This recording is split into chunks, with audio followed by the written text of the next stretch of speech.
Bonjour, nous sommes en 2020. Je donne cette date parce que je voudrais parler dans cette vidéo du vénérable Marcel Vannes. Il n'est que vénérable, son procès de béatification est ouvert.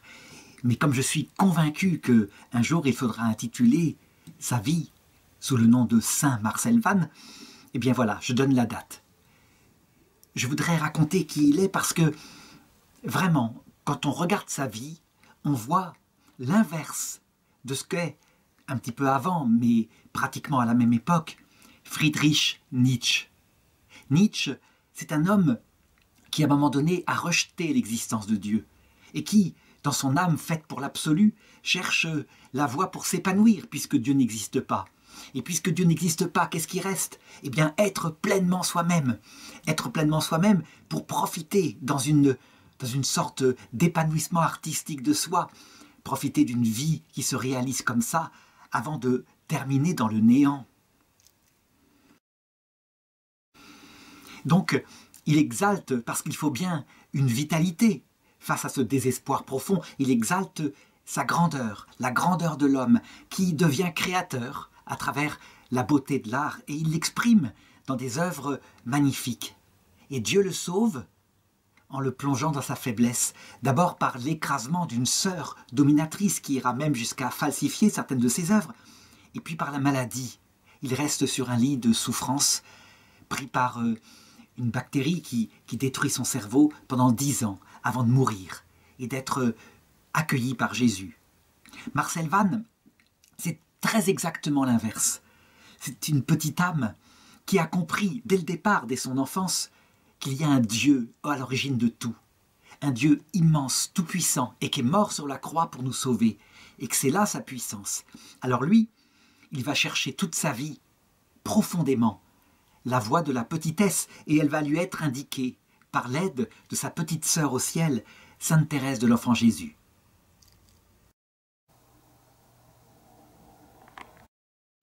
Et donc, j'aime bien comparer ces deux vies, même si je suis convaincu que Jésus s'est occupé de Friedrich Nietzsche et que par ce chemin douloureux, celui du mauvais larron, il a pu le conduire au salut.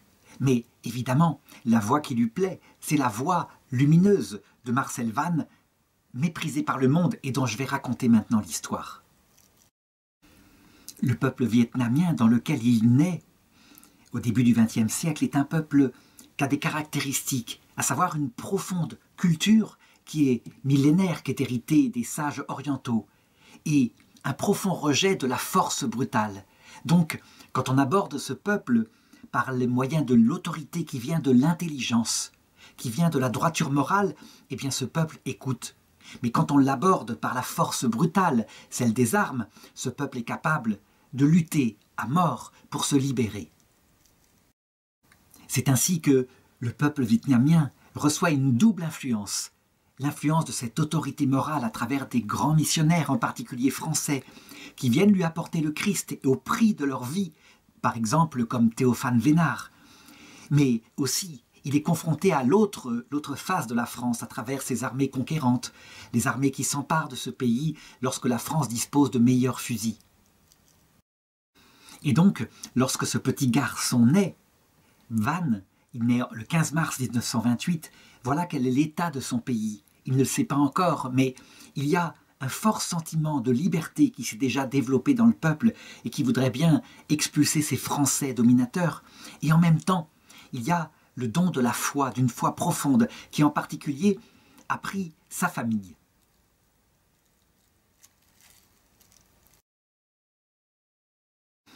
Dans les premières années de sa vie, il reçoit donc le meilleur qui vient de la France, et en particulier cette éducation chrétienne profonde venant d'un père qui est un homme droit, un travailleur. Il est tailleur de pierre et il a déjà eu un garçon et une fille, et d'une maman qui s'occupe de ses enfants tout en travaillant un petit peu dans les rizières. Et Vannes dira plus tard de sa mère, Dieu l'avait doué d'un cœur ardent qui savait allier la prudence et la bonté. Tout en m'entourant d'affection, elle savait aussi me former à la sainteté. Ça veut dire qu'elle avait une grande autorité, pas seulement de la tendresse, mais une autorité pour le mettre comme il convient, sur le droit chemin, en lui mettant des repères de droiture, des repères d'honneur. Et donc, il grandit entouré de cette tendresse. Il peut développer peu à peu sa psychologie, mais aussi sa vie spirituelle. Il est extrêmement et très rapidement intelligent. Il comprend tous les enseignements qu'elle lui donne sur le sens de la vie. Et en même temps, il a une hypersensibilité. Sa maman, c'est plus que tout pour lui. Et donc, il voudrait être dans ses bras toujours, au point qu'un jour, alors que, eh bien, elle doit travailler, et la bonne s'occupe de ce petit garçon, à force qu'il la cherche partout, et que la bonne essaye de le retenir, il lui plantera ses ongles sur le visage pour bien montrer son indépendance et son besoin de sa maman.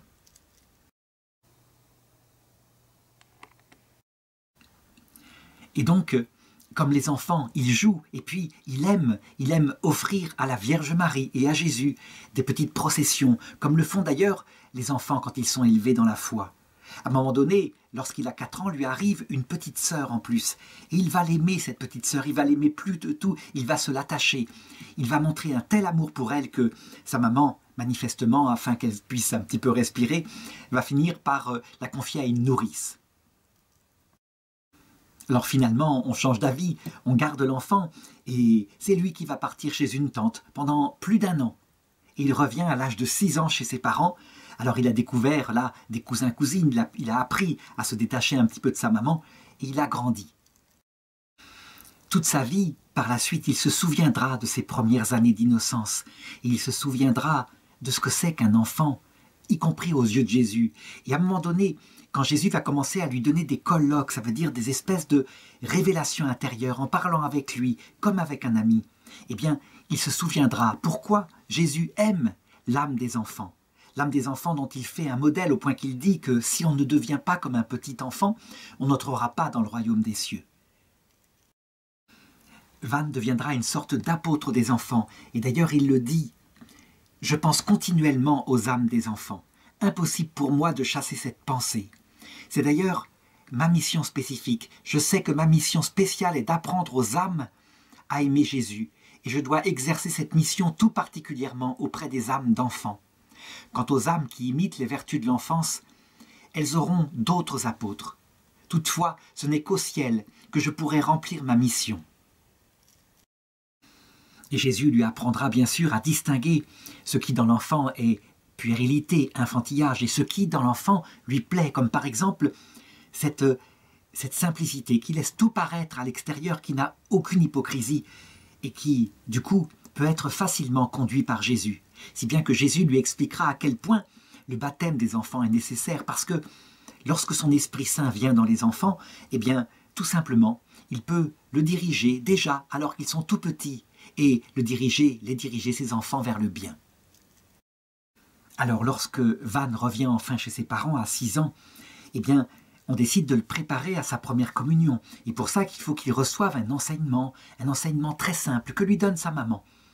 Et il se rappelle encore la façon dont il a communié, la façon dont ce fut un jour béni. Il le dit, l'heure avait sonné, la minute tant désirée était arrivée, je tirais doucement la langue pour recevoir le pain de l'amour, et mon cœur était envahi par une joie extraordinaire. En un instant, je suis devenu comme une goutte d'eau, perdue dans l'immense océan. Maintenant, il ne reste plus que Jésus, et moi je suis le petit rien de Jésus. En fait, il ne le sait pas, mais il bénéficie de la réforme qu'a fait quelques années plus tôt le pape Saint Pie X, qui veut maintenant que les enfants puissent recevoir la communion tôt, et même s'ils le désirent, la recevoir tous les jours. Si bien qu'à partir de ce moment-là, il va communier tous les jours, effectivement. Et très vite, il va recevoir aussi le sacrement de confirmation.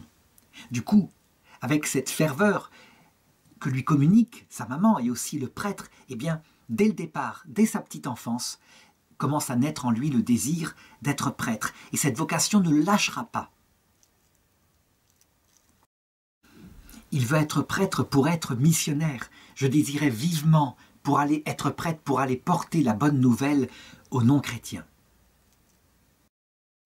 Alors on le voit, pour qu'une telle qualité intérieure puisse naître ainsi dans le cœur d'un si petit enfant, il faut que la chrétienté au Vietnam soit une chrétienté véritablement vivante. Ce qui est le cas, puisque elle a été nourrie par le sang de ceux qui l'ont évangélisée. Elle n'est pas appréciée aussi par les milieux bouddhistes, si bien qu'elle est fervente au jour le jour.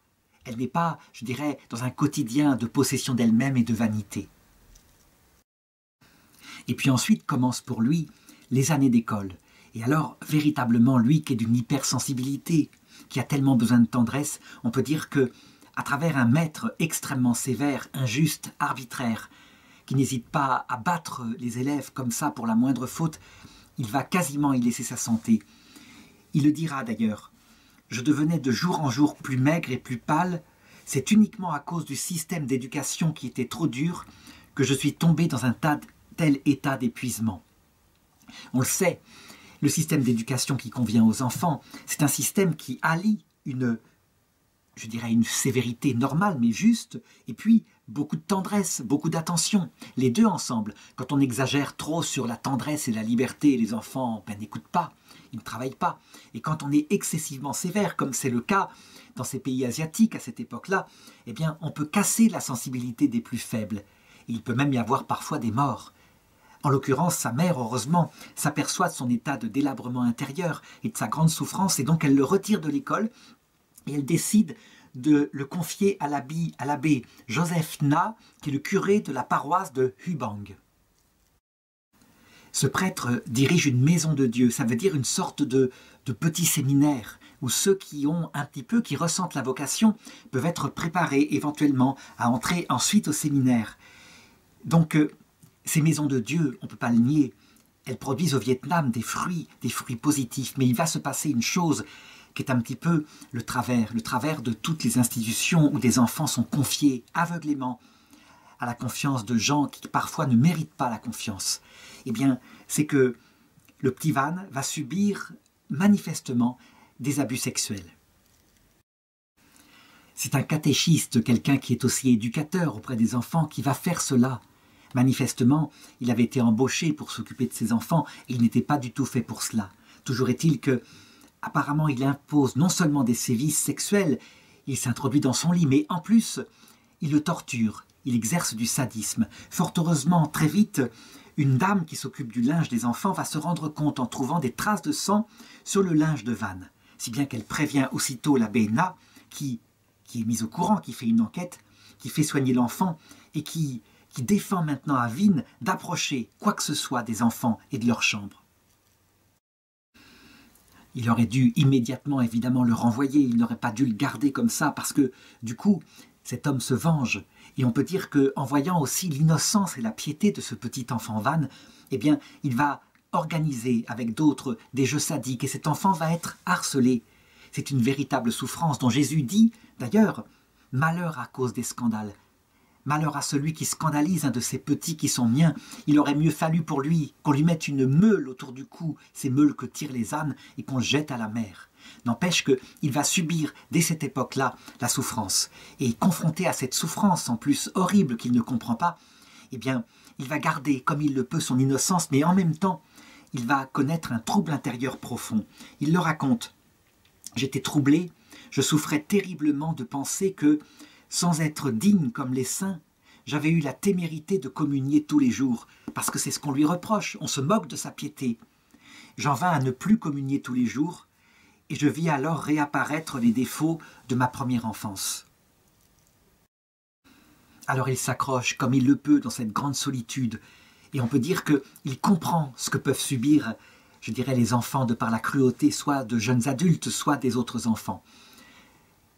Toujours est-il qu'à un moment donné, quand même, le prêtre se rend compte que ça ne va pas, et donc Vinh est renvoyé avec d'autres catéchistes qui ont participé à ces persécutions, et si bien que la maison de Dieu devient meilleure, l'ambiance s'améliore. Mais malheureusement, on ne peut pas dire que c'est parfait. Ce prêtre, manifestement, ne tient pas assez la maison, donc il y a des problèmes d'alcool, du jeu d'argent, des grossièretés, il y a même la présence de filles dévergondées. Toute sa vie, il se souviendra de ce qu'il a vécu là. Et on peut dire que son âme est restée limpide par une grâce extraordinaire. Parce que dans ce fumier dans lequel il grandissait, il aurait pu tout à fait devenir dévergondé. On peut être certain que la petite Thérèse de l'Enfant Jésus, déjà, protégeait son âme depuis le ciel. Elle qui disait que si elle était née dans une autre famille que la sienne, peut-être serait-elle devenue prostituée. Toujours est-il que beaucoup plus tard, dans les années 50, quand Jésus va le contacter par ses entretiens, eh bien, il lui reparlera de son expérience et de son enfance. Et il lui dira ceci. à propos des mauvais prêtres. Il lui dira « Heureux es-tu, Vannes, de ne pas être prêtre. Beaucoup de prêtres se servent de mon nom pour conduire à leur perte un grand nombre d'âmes. Je dis à ces prêtres, j'ai soif des âmes, et pourtant ils n'ont aucun souci de m'en donner. Imitant les bourreaux, ils m'abreuvent de vinaigre, et n'osant s'approcher de moi, ils me tendent ce breuvage au moyen d'un roseau. Oh, comme je souffre d'une pareille conduite. Prie pour ces prêtres malheureux. Je les aime toujours et je les attends, mais de leur côté, ils ne savent que recevoir mon amour sans m'aimer en retour. Le temps que je leur accorde, ils en abusent pour m'outrager. » Et Marcel Vannes va voir souvent Jésus qui est là, attaché à une colonne et qui est flagellé par des prêtres. C'est une terrible vision parce qu'il se rend compte que si le sacerdoce est ce qu'il y a de plus beau, parce que Jésus a des paroles extraordinaires sur la dignité du prêtre, qu'il considère d'ailleurs comme une dignité plus grande que celle même de sa propre mère, Marie. Parce que le prêtre, dit-il, c'est un autre moi, alors que Marie, ce fut celle qui m'a donné la vie sur terre. Et donc, il demande à Marcel Vannes d'offrir les souffrances qu'il a, et la longue expérience de la souffrance qu'il a, pour cette classe de prêtres qui déshonorent les autres prêtres. Alors, fort heureusement, ajoute-t-il, il y a les bons prêtres. Et il voit que certains prêtres qui sont fidèles arrêtent, grâce à leur prière et à leur fidélité, les traits qui sont tirés sur lui par la classe des mauvais prêtres. Ils sont toujours à mes côtés sans jamais s'éloigner de moi. Ô enfant de mon amour, comme je désire qu'il y ait beaucoup de prêtres qui agissent de même envers moi. En 1940, Vannes a maintenant 12 ans et on ne lui permet pas de continuer sa scolarité. On le replace à sa maison et on en fait finalement un serviteur, c'est-à-dire qu'il passe son temps à aider dans diverses tâches agricoles ou ménagères. Si bien que, avec ce désir qu'il a en lui d'être prêtre, il finit par s'enfuir de la maison et de chez ses parents. Mais on le rattrape et ceci le renvoie à Hubang, donc au petit séminaire. 2 mois plus tard, Tan s'enfuit à nouveau et alors il commence, parce qu'il ne sait pas quelle est sa voie, il commence une vie de mendicité. Pourquoi il ne reste pas au petit séminaire? Parce qu'il y constate le vice qui sort de tous les côtés et donc il préfère finalement, afin de rester fidèle à Jésus, vivre ainsi. Et il le raconte. Mon métier allait consister désormais à tendre la main aux passants. Après une semaine de cette vie, j'étais méconnaissable, j'avais les mains et les pieds amaigris, la peau brunie par le soleil et les joues creuses. Et je ne trouvais pourtant rien de pénible dans cette vie de pauvre vagabond. J'éprouvais au contraire une joie paisible à souffrir pour Dieu. Je savais qu'en m'évadant, j'avais fui le péché. J'avais fui ce qui afflige le cœur de Jésus. On peut dire que Vannes connaît à ce moment-là ce que vivent beaucoup d'enfants qui connaissent l'abus, qui ne peuvent pas l'avouer à leurs parents, et en particulier là. Si bien qu'au bout d'une semaine, lorsqu'il rentre à sa maison, eh bien, sa mère est fâchée très durement contre lui, parce qu'elle a mis tous ses espoirs dans ce petit séminaire, et elle voit qu'il s'est sauvé, donc qu'il désobéit, qu'il ne fait rien. Si bien que, voilà ce qu'il raconte. Elle était très mécontente, et ma mère me traitait comme si je n'étais plus son enfant. La porte de mon cœur se ferma hermétiquement. Je n'osais plus lui adresser une parole affectueuse, et je pleurais pendant de longues nuits. Cette souffrance-là, on sait comment des enfants qui ont pu subir les mêmes choses que Vannes ont pu la connaître. Fort heureusement, il a sa grande sœur Lé, qui reste son seul appui. Et elle le soutient, elle lui donne encore de l'affection. Mais la souffrance ne va pas s'arrêter là. Voilà que l'abbé Na, qui est un prêtre ami de la famille, vient à la maison et se met à l'accuser d'un vol, un vol qu'il n'a pas commis. Et là, pour lui, c'est l'écroulement total. Ça veut dire que sa mère est en colère de plus en plus. Il a volé même, il s'est enfui, il a désobéi, il a volé. On ne pourra jamais faire rien de lui. Si bien que la tentation maintenant du désespoir l'assaille. Et c'est une tentation du désespoir qui va très loin, avec des pensées noires, des pensées de mort. Et il le dit, « J'en vins à me considérer comme un être abject. Le démon faisait naître en moi cette pensée. Si les hommes ne peuvent plus me supporter, comment est-ce que Dieu pourrait me supporter davantage? Je vais bientôt mourir et je devrais tomber en enfer. » il faut le remarquer, l'expérience du désespoir, d'une nuit de l'esprit, c'est ça qu'on peut dire, hein, pour un petit enfant de cet âge-là, qui a 13-14 ans. C'est évidemment une expérience précoce, extrêmement profonde. Et fort heureusement, s'il avait été abandonné à lui-même comme ça, cette expérience-là aurait pu le mener peut-être à la mort. Fort heureusement, Dieu va placer sur son chemin un prêtre. Marie, la Vierge Marie est certainement là, hein, comme mère, et donc il parle de ce qu'il vit à un prêtre, il s'en confesse, et le prêtre va simplement le libérer, le rassurer par quelques paroles, en lui disant simplement ceci. Accepte de bon cœur toutes ces épreuves, et maintenant, à partir de maintenant, offre-les au Seigneur. Tu dois savoir que si Dieu t'a envoyé la croix, c'est un signe qu'il t'a choisi. Il ne peut pas comprendre, je dirais, l'utilité mystérieuse de la souffrance. C'est le mystère ultime de la foi, bien sûr.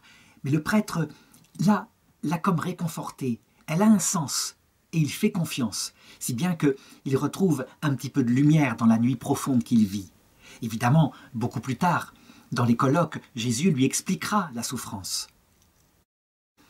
Il lui expliquera avec des mots, en lui expliquant son utilité. Mais pour le moment, il lui explique autrement. Il lui explique par des grâces de son affection. Et c'est ce qui va se passer. Nous sommes à la messe de minuit, en 1940. Dans son cœur, il fait froid et sombre. Et puis arrive l'instant de la communion. Et tout d'un coup, alors qu'il reçoit Jésus dans son cœur, une joie immense me saisit. Pourquoi mes souffrances me paraissent-elles si belles ? Impossible à dire. En un instant, mon âme fut transformée. Je n'avais plus peur de la souffrance. Dieu me confiait une mission, celle de changer la souffrance en bonheur. Puisant sa force dans l'amour, ma vie ne sera plus désormais que source de bonheur. Et cette grâce extraordinaire, hein, qui n'est pas formulée en termes théologiques, c'est une grâce mystique, ne le quittera jamais plus de sa vie. Il n'est plus le même d'ailleurs. Et les gens s'en aperçoivent autour de lui. Sa sœur le trouve tout d'un coup différent. Il a retrouvé un éclat dans les yeux. Sa tante Kang le prend chez elle pour plusieurs mois et elle lui confie une humble tâche. Il s'agit de faire paître le bœuf. Eh bien, il l'a fait. Et cette fois, il l'a fait paisiblement. Il n'est certes plus au petit séminaire, il ne peut plus avancer de ses études, mais il accepte tout. Évidemment, là, maintenant, qu'une grâce lui a été donnée, on peut dire que la souffrance n'est plus la souffrance. Les vraies souffrances, il le dira toujours, c'était pas tout ce qu'il avait souffert. Et pourtant, Dieu sait s'il l'a connu dans sa vie.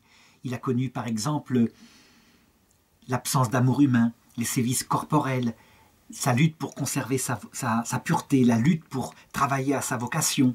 Ensuite, il a connu, quand il est devenu rédemptoriste, le dégoût, les sécheresses, les angoisses spirituelles. Et puis la présence de Jésus qui disparaît. Enfin, il mourra dans un camp communiste, un camp de rééducation communiste. Mais parmi toutes ces souffrances, il le dit, la souffrance extérieure n'est rien. Les plus terribles, ce sont les souffrances intérieures, quand ça n'a plus de sens. C'est ce qu'on appelle la nuit de l'esprit. Ce qu'il vivait juste avant, et que maintenant, grâce à cette parole de prêtre, et grâce à cette grâce de Jésus, il ne vit plus, puisque tout d'un coup, la souffrance a pris sens. Donc, pour lui, ce sont juste des contradictions maintenant que Jésus met sur son chemin.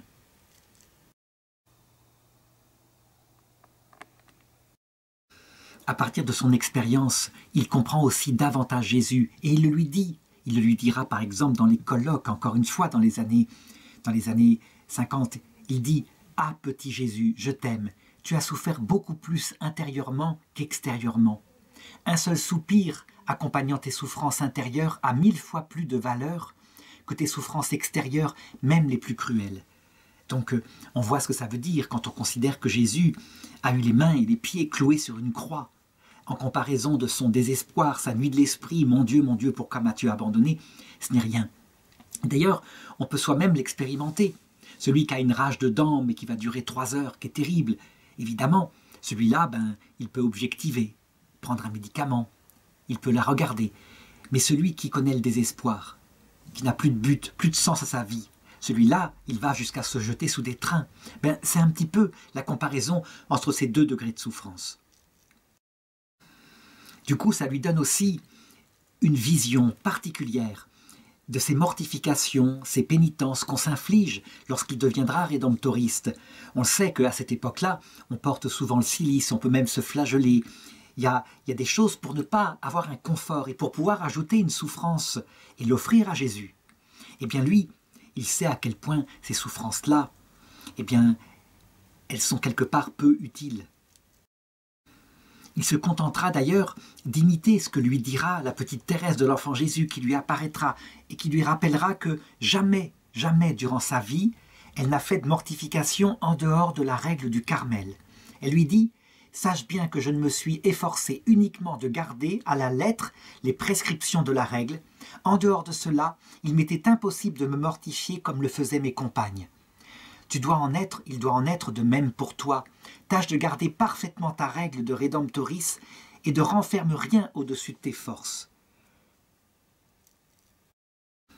Et elle lui explique, le sacrifice qui plaît à Dieu, c'est plutôt un esprit brisé, un cœur humilié.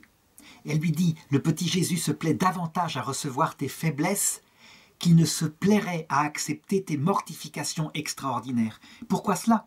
Parce que si tu es faible, le petit Jésus se tient constamment près de toi et t'étreint dans ses bras.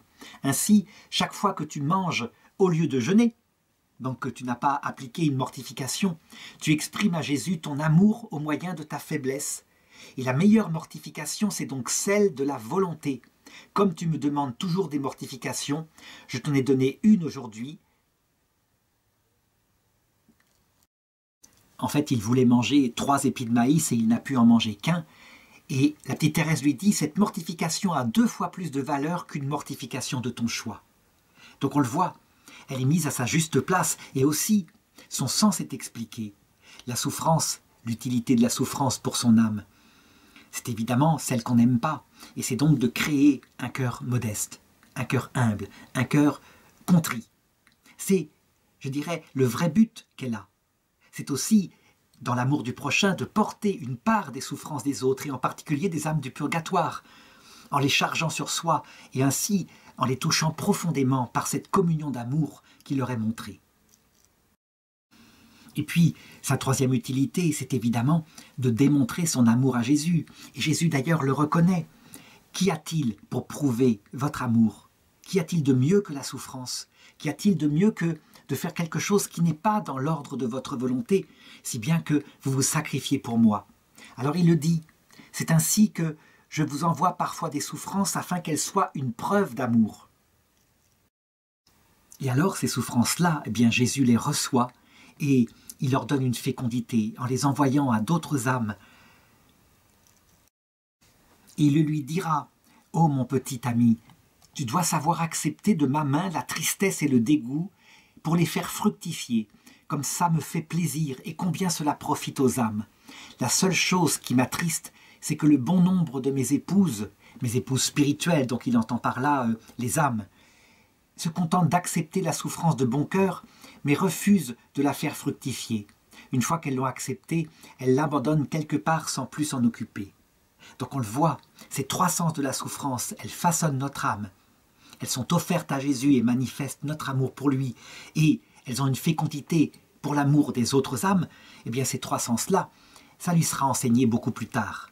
En attendant maintenant, eh bien, il vit de cette grâce de Noël, et son cœur est dans l'allégresse. On peut dire que dans cette phase-là, après de grandes souffrances intérieures, des formes de désespoir, eh bien, il vit la 4e demeure. Ça veut dire qu'il est comblé de récompenses de Jésus. Alors ça ne veut pas dire qu'il est parfait, loin de là. Par exemple, il garde son caractère fort buté. Il est toujours chez sa tante et à un moment donné, suite à une vexation, il décide de ne plus manger, pratiquement.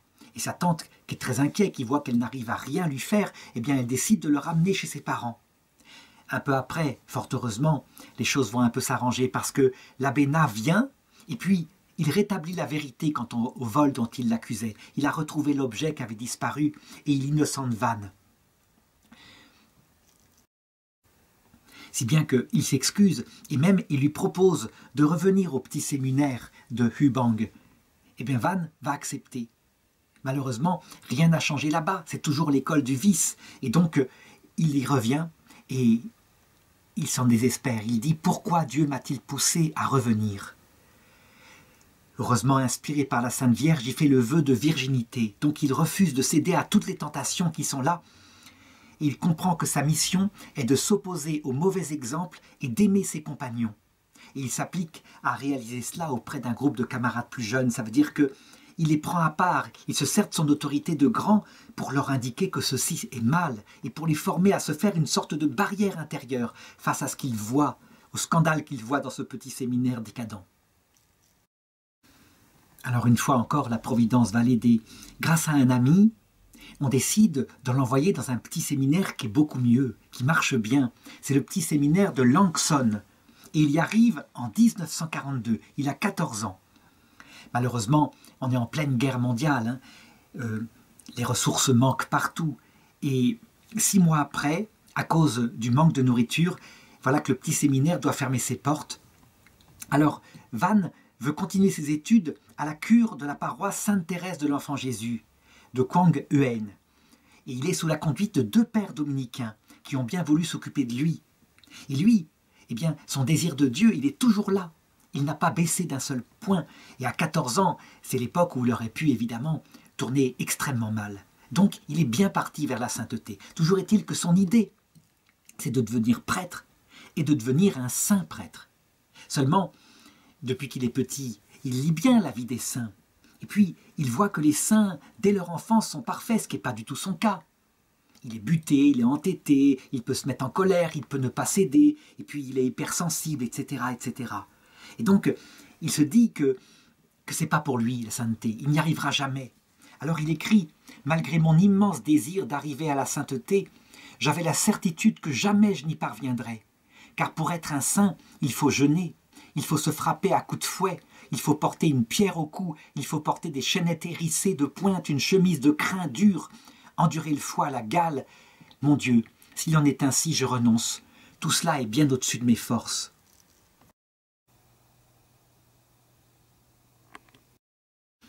En réalité, ce qu'il ne sait pas, c'est que très souvent, la vie des anciens saints, surtout ceux de l'Antiquité, elle est hagiographique. Ça veut dire que certains y ont mis leur imagination. Ils n'ont pas décrit les défauts qu'ils avaient comme nous tous, si bien que le chemin de sainteté paraît impossible, ou alors s'identifie à des grâces extraordinaires, alors que c'est un chemin de petitesse et d'humilité, mais ça, il ne le sait pas encore. Du coup, eh bien, ça le travaille intérieurement dans son immense sensibilité, et il est partagé. Ça veut dire qu'il peut se décourager, et puis il cherche s'il n'y aurait pas, c'est sa grande question, une voie de la sainteté pour les petits, pour ceux qui sont comme lui, qui sont pleins de défauts. Et ça le travaille. Et du coup, il prie Dieu, puis il cherche comme il le peut, il cherche une vie de saint qui lui correspondrait. Je cherchais donc un saint tel que je me le figurais, mais où était donc caché ce saint pour que je le trouve nulle part? De moi-même, je n'osais inventer une voie nouvelle de sainteté. Donc il est toujours là dans son petit séminaire, il se prépare au sacerdoce, et puis il va à l'adoration du Saint-Sacrement. Et alors, il est tenté de désespoir parce qu'il se considère peut-être comme avoir été orgueilleux en se disant qu'il pourrait peut-être inventer une nouvelle voie. Alors il le dit, pour avoir osé devenir saint, j'avais peur d'avoir commis un péché et je cherchais un tas de raisons pour réprimer ce désir. Il ne sait pas quoi faire et puis il se souvient finalement de ce que lui disait sa maman. La prière, sous ta miséricorde, ô Vierge Marie. Alors il se jette aux pieds de Marie et il la prie, il lui dit ceci, ô Mère chérie, s'il vous plaît, je vous supplie de me donner un signe qui me permette de comprendre si la pensée qui torture mon cœur vient de Dieu ou du démon. Et puis une idée lui vient. Il se dirige vers la salle d'études, là où il y a tous les livres tenus par les prêtres dominicains, et il étale toutes les vies de saints sur la table. Il y en a une centaine peut-être, Et il décide de dire à Marie, s'il te plaît, aide-moi. Il fait tournoyer 3 fois pour signifier la Trinité, en fermant les yeux, sa main au-dessus des vies de saints, et puis il pose sa main n'importe où. Et il tombe sur quoi? Histoire d'une âme de Sainte Thérèse de l'Enfant Jésus. Et donc il emporte son livre dans sa chambre, et il se met à le lire avec quelque méfiance, parce qu'il a tellement été souvent déçu. Et il raconte, à peine avais-je lu quelques pages, que 2 torrents de larmes coulèrent sur mes joues. ce qui me bouleversa, ce fut le raisonnement de la petite Thérèse.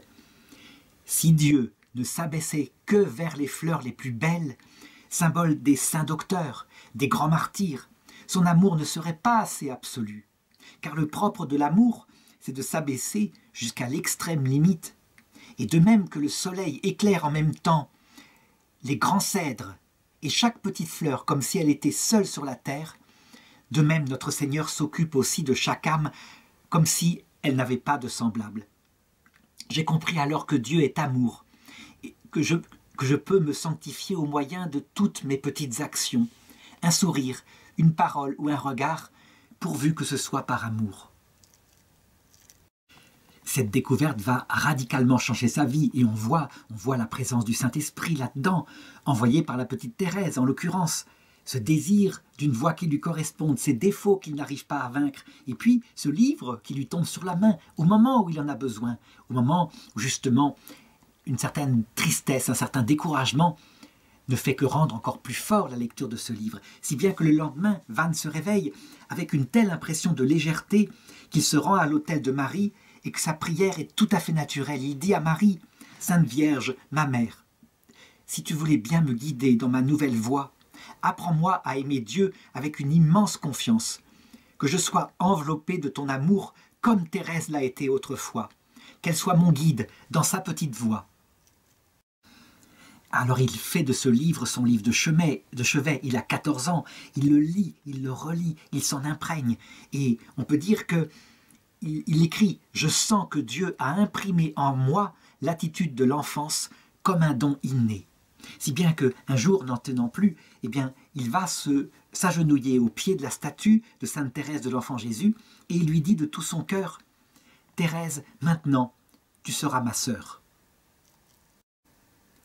Autour de lui, les autres séminaristes sont étonnés par sa joie nouvelle, une sorte de rayonnement qui émane de lui. Et puis, eux, ils le savent, ils ont tous une sainte qui est un peu leur sœur spirituelle. Eh bien, il le dit, moi ça va être pareil. Et vous verrez, comme ça je serai à la mode. J'en ai une aussi, une sœur spirituelle. Alors c'est à cette époque-là que, eh bien, rempli de joie et d'allégresse, avec cette nouvelle petite sœur qui marche avec lui, il décide d'aller se promener dans la nature. Et il est poussé à grimper sur une colline.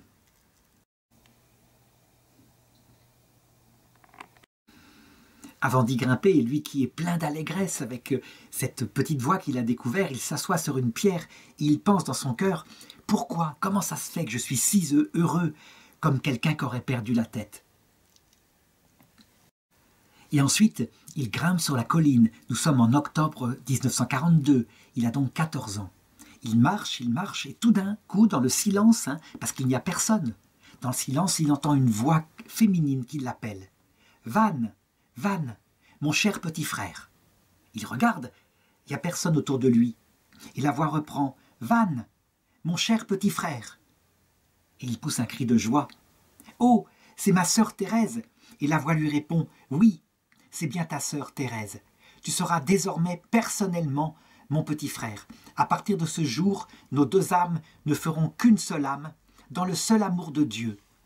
Dieu veut que les leçons d'amour qu'il m'a enseignées autrefois dans le secret du cœur se perpétuent en ce monde. C'est pourquoi il a daigné te choisir comme petit secrétaire pour réaliser son œuvre. » Et la voix continue et elle dit « Je te communiquerai toutes mes pensées sur l'amour, qui sont passées dans ma vie et m'ont transformé en l'amour infini de Dieu. Cette rencontre est voulue pour te faire connaître ta belle mission. Van, mon petit frère, tu es vraiment pour moi une âme selon mon cœur, tout comme je suis une sainte selon ton cœur. »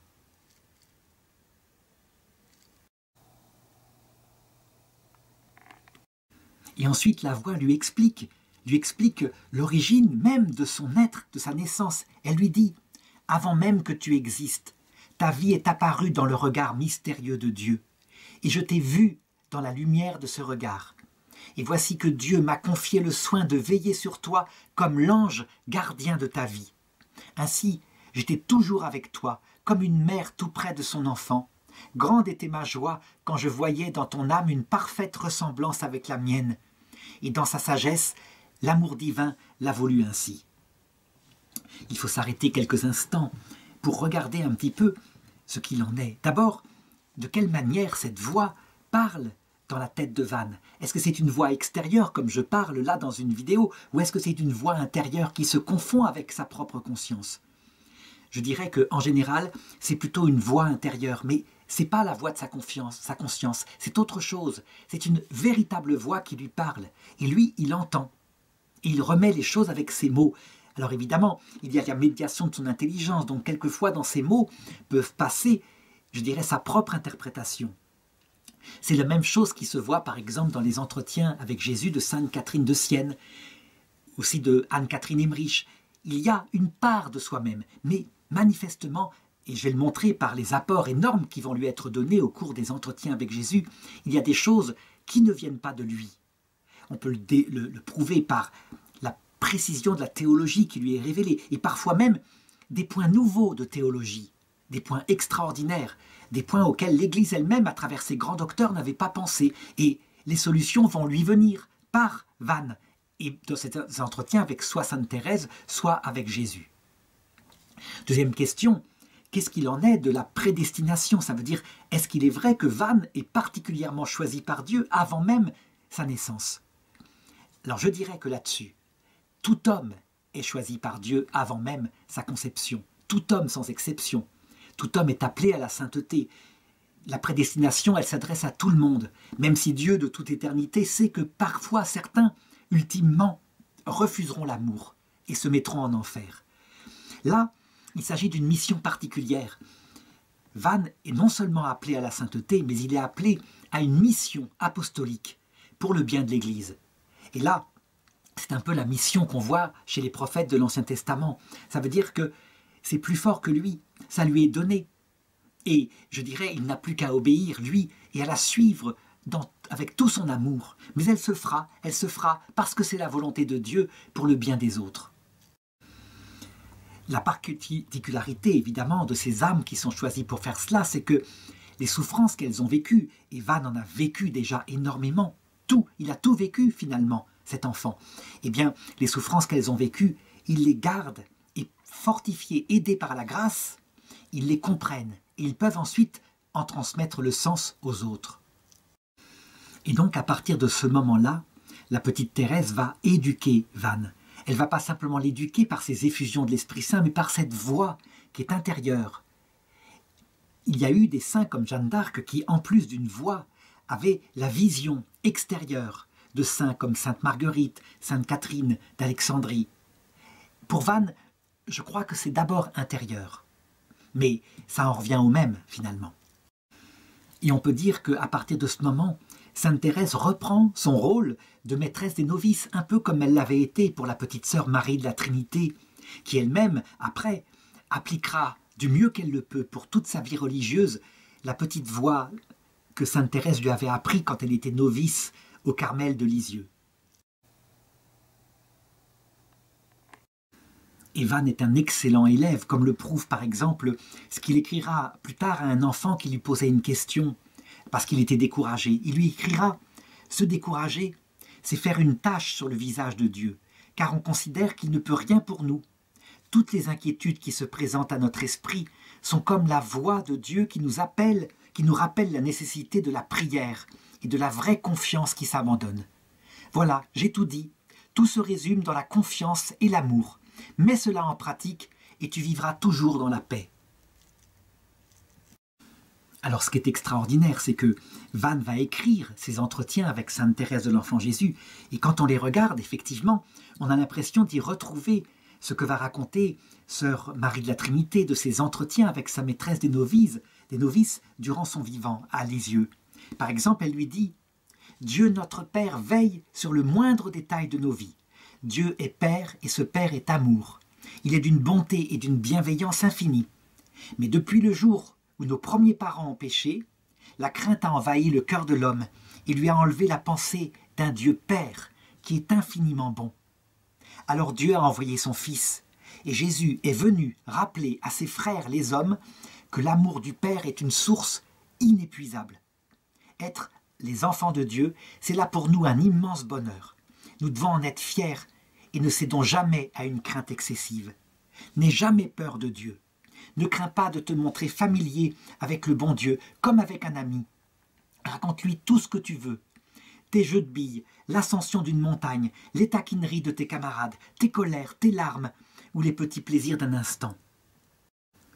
Ivan se met à son école, alors il l'interroge en retour et il lui dit « Mais, petite sœur, à quoi ça sert? Puisque Dieu sait tout, on dit qu'il est omniscient. » Et elle lui répond « C'est vrai, petit frère, cependant, pour donner l'amour et recevoir l'amour, Dieu doit s'abaisser et il le fait comme s'il oubliait qu'il connaît toutes choses, dans l'espoir d'entendre une parole jaillir de ton cœur. »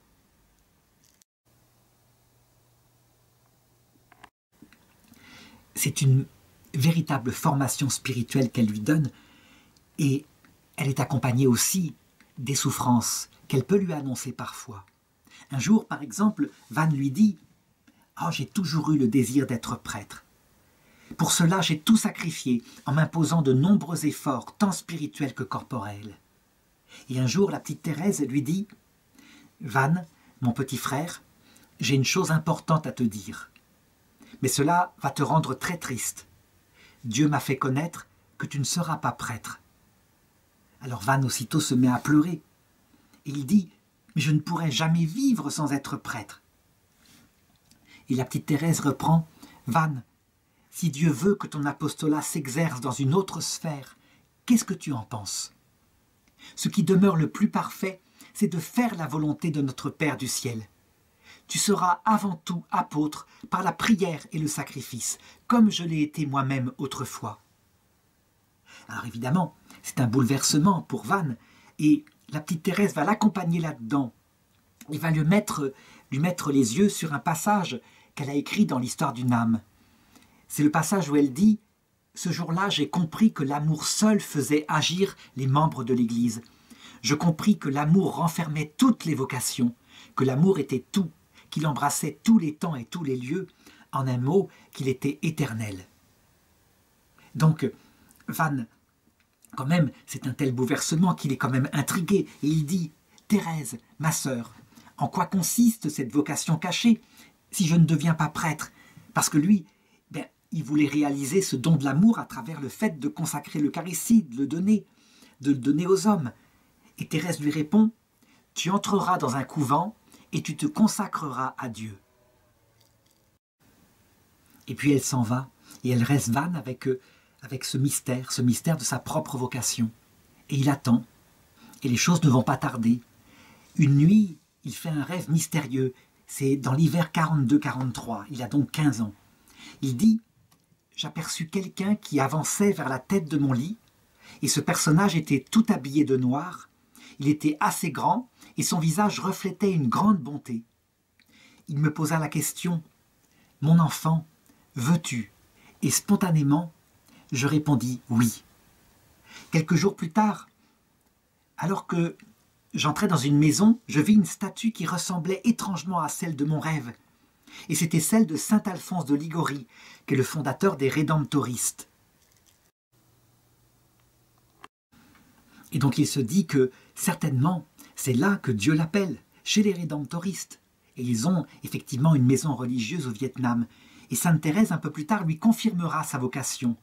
Et elle lui annoncera aussi les épreuves qui vont accompagner sa vie. Elle lui dira « Petit frère chéri, tu rencontreras des épines sur ta route, et le ciel maintenant serein se couvrira de sombres nuages. Tu verseras des larmes, tu perdras ta joie, tu seras comme un homme réduit au désespoir. Mais souviens-toi que le monde a ainsi traité Jésus et qu'un rédemptoriste ressemble à son sauveur. N'aie pas peur. Pendant cette tempête, Jésus continuera à vivre dans la barque de ton âme. Petit frère, tu ne m'entendras plus causer ainsi avec toi comme aujourd'hui, familièrement. Ne va pas croire que je t'abandonne. Au contraire, je serai avec toi sans cesse, comme se doit une grande sœur. En ce monde, c'est la souffrance qui est la preuve de ton amour, c'est la souffrance qui donne à ton amour toute sa signification et sa valeur. Et effectivement, les souffrances ne vont pas tarder, et ce sont les souffrances les pires, puisque ce sont celles qui touchent à sa vocation. Ce qui fait son trésor lui est enlevé. En effet, peu de temps après la cure de Quang Nguyen, eh bien, le climat se dégrade de nouveau en raison des restrictions de nourriture dues à la guerre.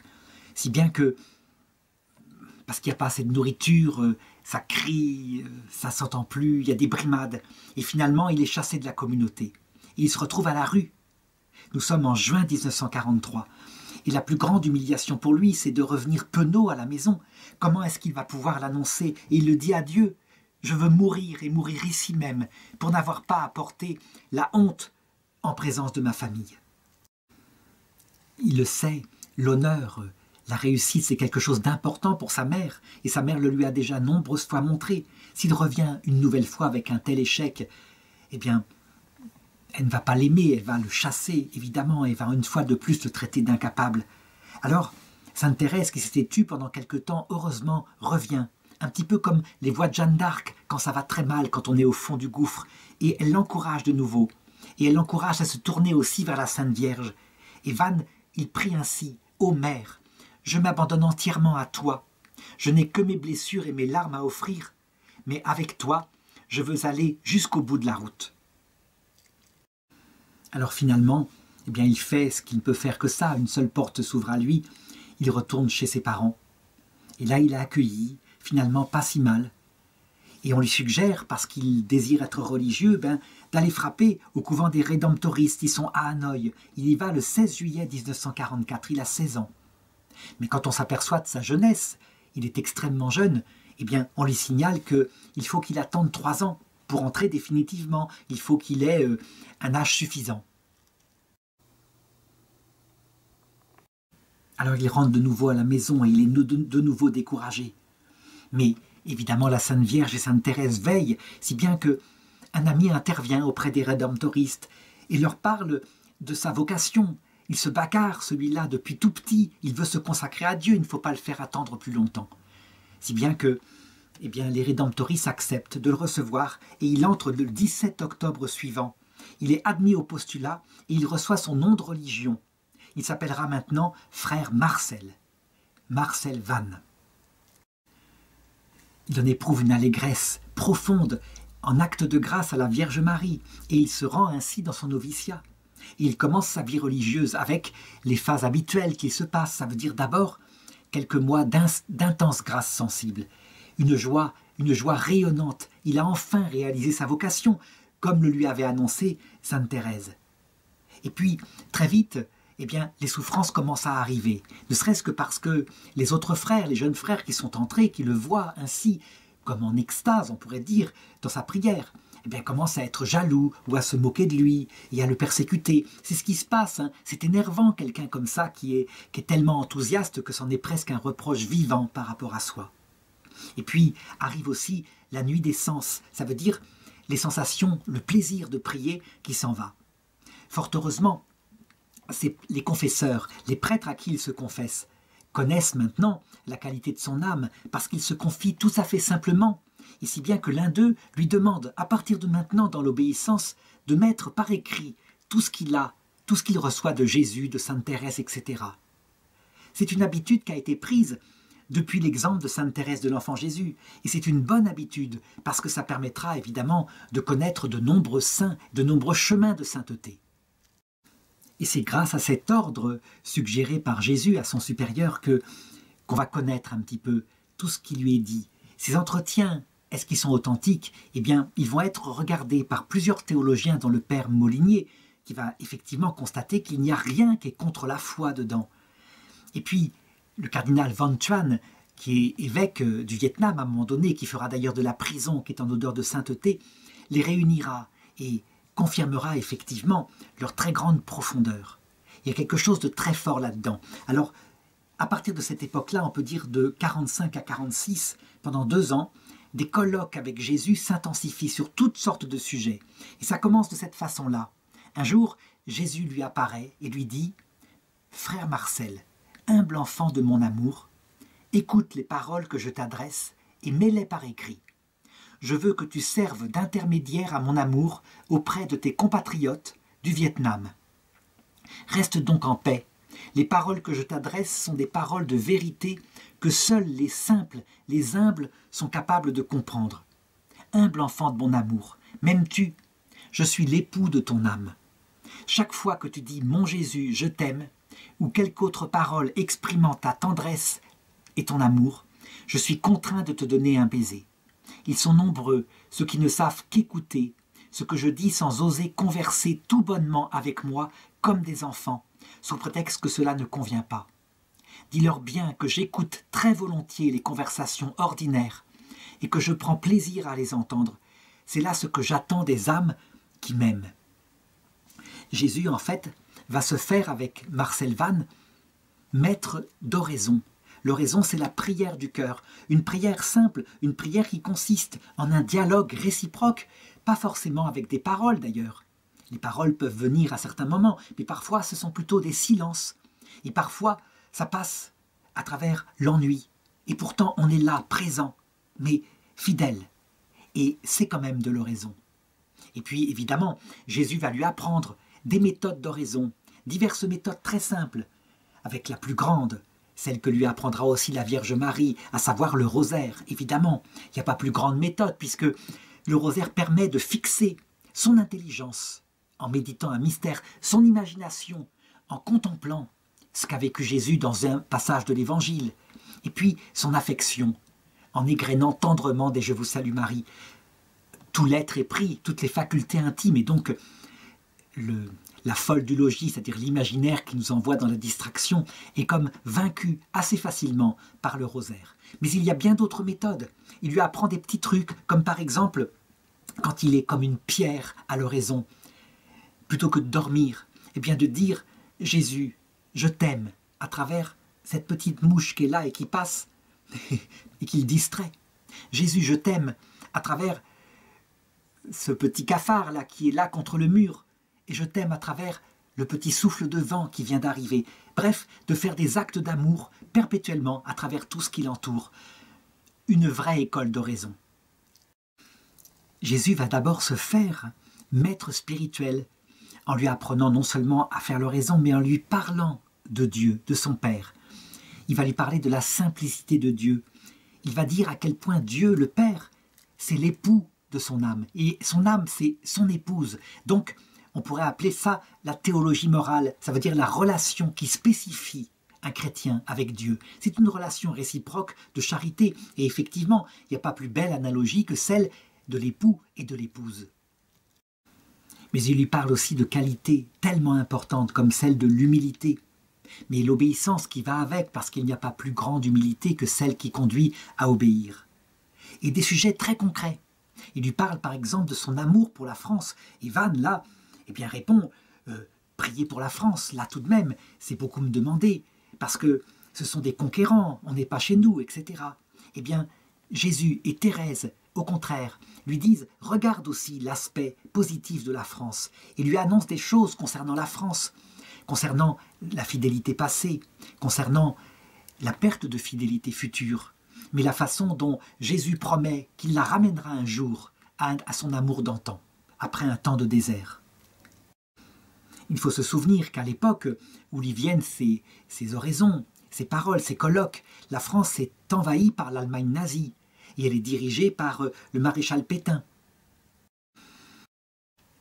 L'épreuve n'a pas commencé là, elle a commencé, on peut dire, avec la guerre 14, les tranchées. Et je dirais, l'épreuve ne s'arrêtera pas avec la libération, mais continuera par les contre-coups de la libération, la révolution sexuelle et de liberté de mai 68, qui prolongera ses conséquences jusque maintenant. Le renouveau, est-ce qu'il viendra? Eh bien, Jésus le promet, après un temps de désert spirituel. Reste à savoir quelle forme de nouveau ce sera. Est-ce que c'est un renouveau en quantité? Est-ce que c'est un renouveau en qualité de la foi? Est-ce que c'est un renouveau en quantité et en qualité? Les choses ne sont pas précisées. Elles sont laissées comme toujours dans le mystère.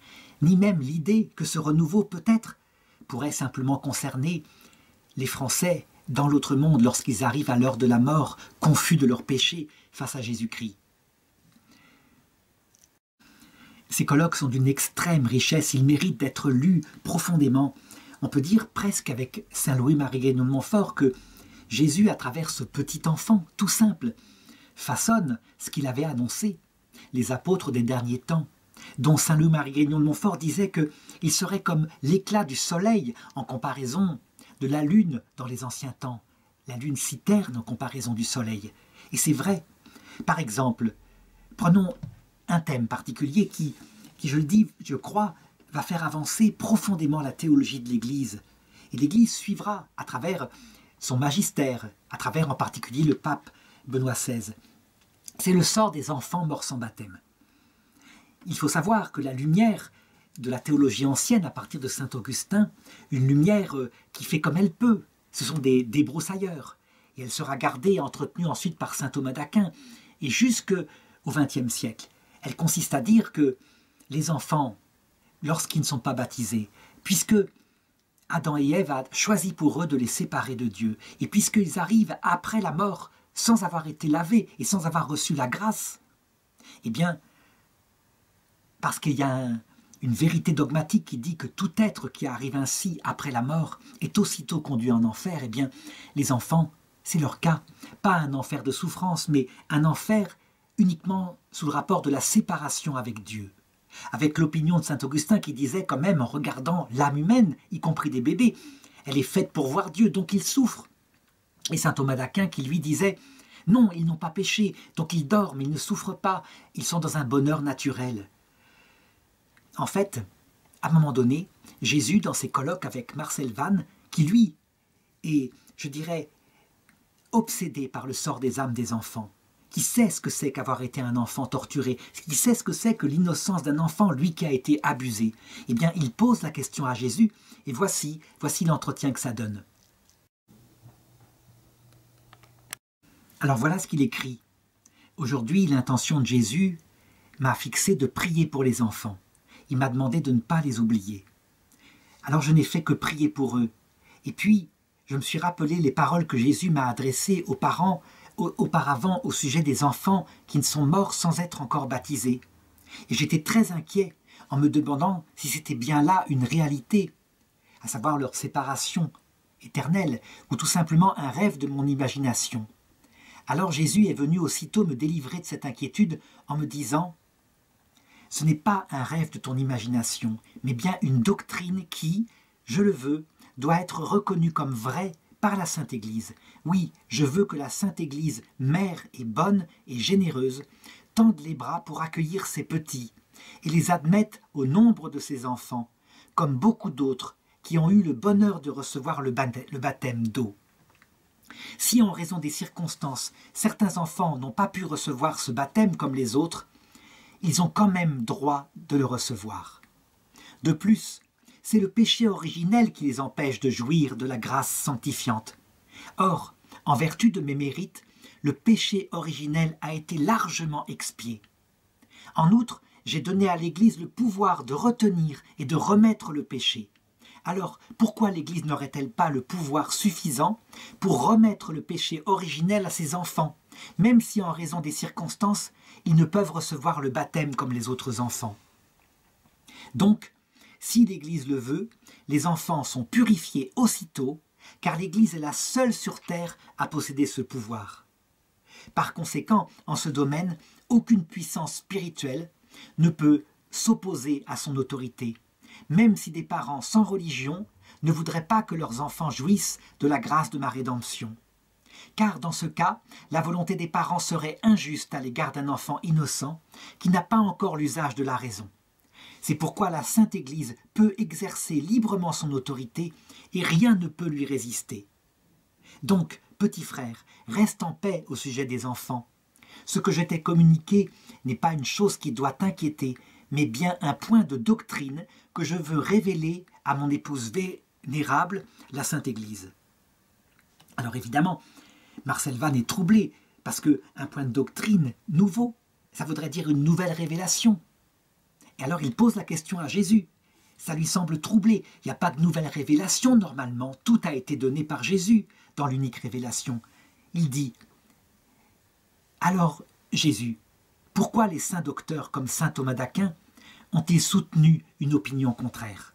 Et Jésus lui répond « Une opinion et une révélation sont deux choses différentes. » Et Marcel, ainsi, n'as-tu pas l'impression de mépriser saint Thomas d'Aquin pour avoir soutenu une opinion fausse? Et Jésus lui répond « Pas du tout, petit frère. Je ne dis pas que c'était une opinion fausse, mais c'était une vérité qui n'était pas encore connue. C'est pourquoi je veux maintenant la révéler, afin qu'on la reconnaisse publiquement. Ne te trouble pas, je suis la vérité. Continue à me suivre, sans jamais craindre de jamais t'égarer. Ivan répond, toujours en objectant. Oui, mais s'il n'y a aucun signe pour manifester ces choses alors. Et Jésus lui dit, te rappelles-tu, petit frère, que j'ai dit à mes apôtres, laissez venir à moi les petits enfants, car le royaume des cieux leur appartient. Est-ce que ces paroles dites ce jour-là ne concernaient pas les enfants qui se trouvaient alors présents ou encore tous les autres enfants à venir? Le signe extraordinaire qui dépasse toute l'imagination, c'est la bonté de Dieu en 3 personnes. Eh bien, on peut dire que Marcel Vannes, après sa mort, va être exaucé puisque le pape Benoît XVI, en 2007, tirant les conséquences du Saint Concile Vatican II qui, dans un dogme, Gaudium et Spes 22.5, affirme comme une certitude de foi que nous devons tenir, que le salut sera proposé à tous par un moyen connu de Dieu, va déclarer que la théorie des limbes éternelles, c'est-à-dire d'un enfer sans souffrance mais éternel pour les enfants sans baptême, est une erreur, qu'on ne peut plus la garder. Et donc il va faire appel aux théologiens pour leur demander de réfléchir à la manière que peut utiliser Dieu pour amener ses enfants au salut. Et les théologiens vont se réunir, vont se gratter la tête et vont conclure en disant « on ne sait pas, il y a des dogmes, il faut trouver une solution pour être fidèle à tous les dogmes, à savoir après la mort c'est trop tard. Le salut est proposé à tous, donc aux enfants, il faut trouver le moyen. » Et ce sera le Benoît XVI qui le suggérera dans son encyclique Spe Salvi, au numéro 47, en parlant du passage de la mort, au moment où Jésus apparaît, accompagné des saints et des anges, et où tout simplement, avec son Église céleste, à la prière de l'Église terrestre, eh bien, il baptise lui-même les enfants, en leur communiquant son Saint-Esprit. Et c'est ainsi que, on le voit par Marcel Vannes et par d'autres saints, la théologie elle-même avance, et des trésors cachés dans la révélation sont découverts. Évidemment, il y aura bien d'autres mystères sur ces millions d'enfants. Par exemple, comment est-ce qu'ils peuvent acquérir un cœur humble, un cœur brisé, un cœur de pauvre, et aussi une liberté, parce qu'ils sont tout petits? Est-ce que c'est limbe où ils passent, où Jésus leur apparaît? Est-ce que ça dure un certain temps? Et est-ce qu'ils peuvent grandir? Est-ce qu'eux-mêmes peuvent se diriger librement vers la vision béatifique, ce qui est nécessaire, puisque c'est un mariage, et donc c'est un acte libre, il n'y a pas de mariage de petits bébés. Bref, des tas de questions que Marcel Vannes ouvre et qu'on aurait bien aimé qu'il pose à Jésus. Mais les théologiens trouveront. Alors évidemment, ces grâces extraordinaires dont est comblé Marcel Vannes et qu'il peut mettre par écrit sont quelque chose d'extraordinaire. Et Jésus doit s'occuper justement de son âme, doit s'occuper de son âme pour la rendre totalement comme morte à elle-même. On sait à quel point il est nécessaire que toute âme, avant d'entrer dans la vision béatifique, connaisse une forme de kénose, de mort à soi-même, parce que la vision béatifique, voir Dieu face à face, c'est plus fort que de voir simplement l'humanité sainte de Dieu à travers l'apparition de Jésus. Et personne ne peut supporter sans avoir connu la mort à soi-même. Alors Jésus va commencer à le préparer à cela. À partir, on peut dire, des années 50 à 52, les grâces disparaissent. Les colloques avec Jésus se font de plus en plus rares. Et on peut dire que toute la sensibilité de sa prière s'évanouit. C'est plus qu'une nuit des sens maintenant. Ça va être parfois une sorte de nuit de l'esprit. Ça veut dire, c'est pas seulement son cœur qui ne ressent plus, c'est son esprit qui parfois ne comprend plus, mais qui fait, ayant été comblé de la présence de Jésus, des actes de foi. Alors il le fait quotidiennement. Il donne sa foi à Jésus. Il reste fidèle. Alors, on sait que la Seconde Guerre mondiale s'est terminée, que dans ces pays-là, une nouvelle tentation est en train de se répandre. C'est la tentation liée à la guerre froide. Et en particulier, l'idée magique qui fait rêver les hommes de la possibilité d'un paradis sur terre à travers la collectivisation des biens, le communisme. Cette idéologie, elle est répandue en particulier par Moscou, mais aussi elle se répand par des combattants en Chine, et le Vietnam est atteint aussi par des révolutionnaires. Donc, En 1950, il a 22 ans, il est envoyé à Saïgon, puis à Dala. En juillet 1954, il a 26 ans. Voilà que le Nord-Vietnam est livré aux communistes. Et de nombreux catholiques s'enfuient vers le sud. On peut dire qu'à partir de ce moment-là, la guerre du Vietnam est en train de se profiler. Il y a quelques rédemptoristes qui demeurent dans la maison de Hanoï pour prendre soin des chrétiens qui sont restés sur place. Et frère Marcel Van comprend que Jésus lui demande d'aller vers cette maison, de les rejoindre. Et il le dit, « J'y vais pour qu'il y ait quelqu'un qui aime le bon Dieu au milieu des communistes. » Parce que Jésus est mort aussi pour les communistes, malgré leur haine anti-religieuse, et puis leur haine des riches qui les conduisent à commettre de nombreux meurtres. Alors il y va, et après quelques semaines, il écrit à sa sœur Anne-Marie, « Bien souvent, je suis accablé de tristesse, et je ne fais que penser, ah, si je n'étais pas venu à Hanoï. Mais il y a tellement d'insistance dans la voix de Jésus qui me fait venir ici. » Il est parti à Hanoï en avion le 14 septembre 1954 et c'est le jour de la Sainte Croix, jour prophétique s'il en est un. Toujours est-il que, moins de 9 mois plus tard, le samedi 7 mai 1955, il va au marché. Et là, il entend des gens qui critiquent le gouvernement du Sud, que lui connaît. Il sait que c'est un gouvernement qui essaye de se battre pour maintenir la liberté des Vietnamiens. Et il intervient, il ne peut pas s'en empêcher. Et il dit, moi j'arrive du Sud, et le gouvernement n'a jamais agi de la sorte. C'est une erreur, évidemment, une erreur fatale, parce qu'il est aussitôt dénoncé. Il y a là des gardes communistes qui l'arrêtent. Et il est conduit au bureau de la sûreté, et ensuite il est incarcéré. Il va rester en prison de nombreux mois.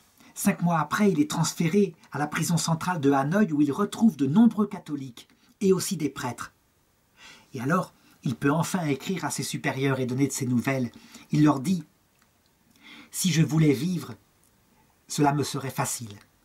Il suffirait que je vous accuse.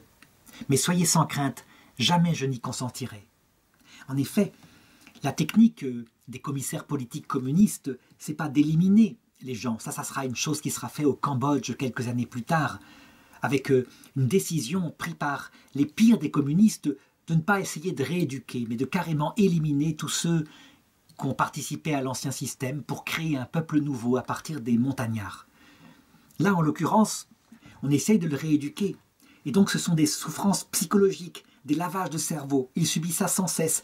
Et on lui demande de confesser que ses supérieurs religieux ont comploté contre le gouvernement. Alors, il ne le fait pas. Alors, il dit à son confesseur, « Dans les derniers mois, j'ai dû lutter de toutes mes forces et endurer tous les supplices du lavage de cerveau. L'ennemi a employé bien des ruses pour me faire capituler, mais je n'ai admis aucune lâcheté. » Et ensuite, il fait parvenir à sa sœur une lettre. « Rien ne peut m'enlever l'arme de l'amour. Aucune affliction n'est capable d'effacer le sourire bienveillant que je laisse paraître sur mon visage amaigri. Et pour qui la caresse de mon sourire, si ce n'est pour Jésus, le bien-aimé? Je suis la victime de l'amour, et l'amour est tout mon bonheur, un bonheur indestructible. » On peut le dire, il est dans les conditions les pires qu'on puisse imaginer. Et maintenant, tout ce qu'il a reçu porte ses fruits. Au bout d'1 an, il n'a pas cédé, et finalement, on monte contre lui un tribunal populaire. Il comparaît à Hanoï, et évidemment, on le somme d'avouer qu'il a fait de la propagande pour le président du Sud-Vietnam. Il refuse, bien évidemment. Alors on le condamne immédiatement à 15 ans de réclusion dans un camp de rééducation. Et on le conduit au camp numéro 1, où il retrouve des catholiques, et il constate que tous sont fermes dans la foi. C'est extraordinaire. On dirait que la souffrance, la persécution, les a encore plus rapprochés de Jésus dans ses souffrances. Alors il l'écrit. « Je suis très occupé, comme si j'étais un petit curé de paroisse. » Et ça le réjouit, évidemment, lui qui avait la vocation d'être prêtre. Alors évidemment, ce ne sont pas des messes qu'il fait, mais ce sont des services. Et il raconte, en dehors des heures de travail obligatoires, je dois continuer à accueillir des gens qui viennent les uns après les autres pour chercher du réconfort auprès de moi. Dieu lui-même m'a fait savoir que j'accomplis sa volonté. Bien des fois, je lui ai demandé la faveur de mourir dans ce camp, Mais chaque fois, il m'a répondu « Je suis prêt à suivre ta volonté comme tu suis toujours la mienne, mais il y a des âmes qui ont encore besoin de toi. » Et alors il essaye, comme il le peut, de procurer du pain et du vin pour que des prêtres qui sont là, parmi les détenus, puissent célébrer la messe et soutenir les chrétiens. En août 1957, il a 29 ans, le frère Marcel Vannes est transféré dans le camp numéro 2. Et là, il tombe encore sur des catholiques fervents. Et à un moment donné, il tente une évasion pour aller chercher des hosties. Malheureusement, il est repris. Et alors à ce moment-là, il est gravement puni. On le bat, on l'enferme dans un cachot malsain. Et alors, tout se durcit autour de lui. Il n'y a plus de visites, il n'y a plus de courrier. Au début 1958, il passe 3 mois dans les fers, seul, sans appui ni lumière. Alors évidemment, il a la force de la prière, bien sûr. Dans cet état, dans cette souffrance, évidemment, se déclenche dans sa santé affaiblie la tuberculose et le béri-béri. Si bien que, complètement affaibli, il rend le dernier soupir le 10 juillet 1959. Il a 31 ans. La nouvelle de sa mort se répand dans le camp. Tout le monde l'a vu, tout le monde a constaté le sourire, la bonté, la droiture, le service permanent de ce petit frère qui était l'âme de ce camp. Si bien que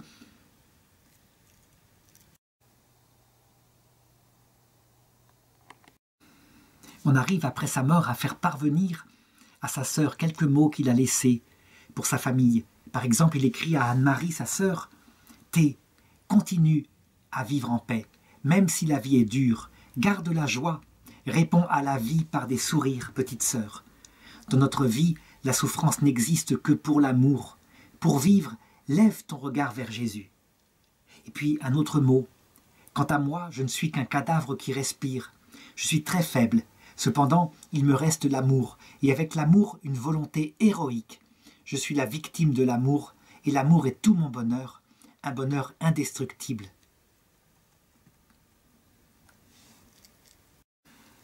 Ce qui est extraordinaire dans cette mort auprès des camps de la mort, qui sont comparables à ce qui se passait dans l'Allemagne nazie un peu plus tôt, eh bien c'est que finalement, comme le père Kolb, il a réalisé sa vocation, celle qu'il avait d'ailleurs écrite au jour de ses vœux chez les rédemptoristes, quand il avait écrit à Jésus « Jésus vous laisse servir de mon corps pour endurer la souffrance, la honte et l'épuisement, afin que la flamme de l'amour qui dévore son cœur divin puisse se répandre dans le cœur de tous les hommes sur la terre. » Très vite, ce qu'il a vécu, ce qu'il a écrit, se met à être connu dans l'Église universelle, et un procès en vue de sa béatification est ouvert en 1997.